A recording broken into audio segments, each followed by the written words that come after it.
The state has closed the popular Manoa Falls Trail, and there's no saying when it'll reopen. It closed because of a rock slide late yesterday afternoon, and yet some hikers are still walking right past those closed signs. Jen Boniza tells us what we need to know. Jen?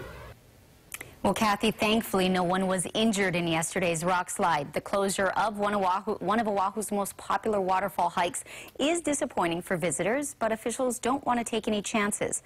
Manoa Falls will remain closed until they can determine that it's safe.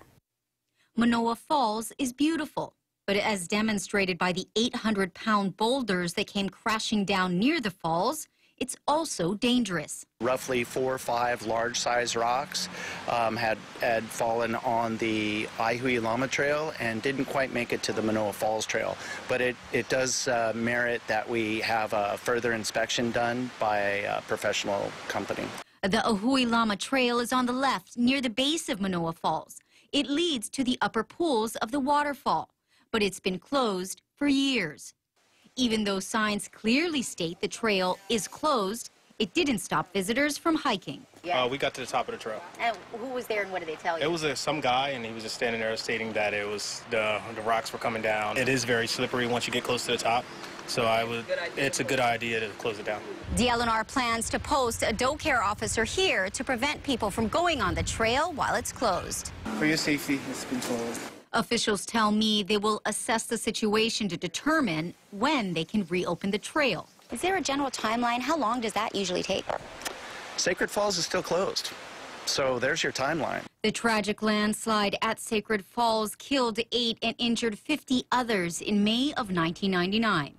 Though officials don't know for sure what caused the rock slide at Manoa Falls, there was an even larger landslide on the other side of the valley.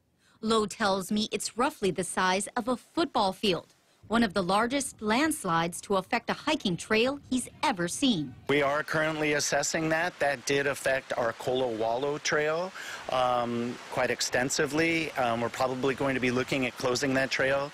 The thing that's different about that trail than this trail is the use. The good news is it didn't affect any homes. No one was injured in either situation. Now, if you are ticketed for hiking on a trail that is closed, the fine could be anywhere from $50 to $500. And it is a criminal summons, so you will be required to go to court. And a judge will impose the fine. Kathy?